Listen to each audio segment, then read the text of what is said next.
So the iPhone 11 is by far one of my favorite iPhones of all time, but there is something that every single iPhone 11 owner needs to know before you actually go ahead and pretty much use your iPhone for the remainder of this year.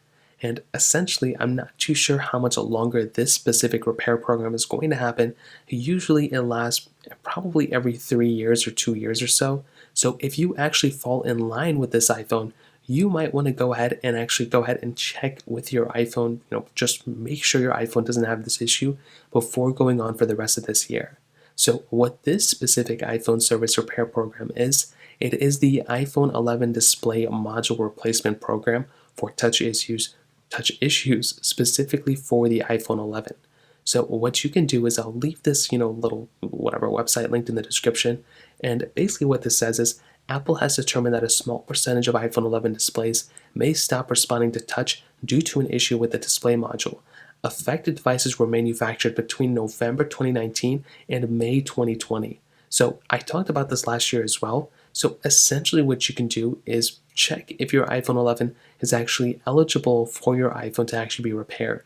So what I would recommend doing is grabbing your iPhone 11 if you have it, go ahead and just type in the serial number here, click submit, and all you want to do here is just make sure that your iPhone 11 just isn't compatible with this specific service repair program. So one of two things will probably end up happening. You type in your serial number and nothing happens. It tells you, oh, your phone is not provided here.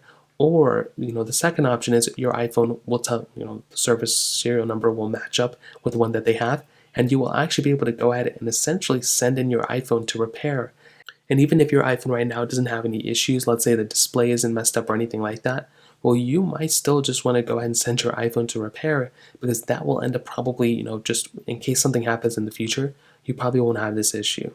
Now, Apple does say down here that, it covers the warranty and like 2 years after the first retail unit. I don't know if it's, from 2020 or if it's like if you buy your iPhone 2021 or 2022, because Apple is still selling iPhone 11s up until 2022. So I don't know if they had any of these ones laying around that they sold. So you might as well just type in your serial number, make sure it doesn't match up, and that's pretty much all you have to do. So that pretty much covers it up. If you have any other thoughts or questions, let me know in the comment section below. Hit the like button, that would mean so much, but definitely hit that subscribe button. More importantly than everything else, I love every single one of you guys. Hopefully I'll catch you guys in the next video. Peace out till then.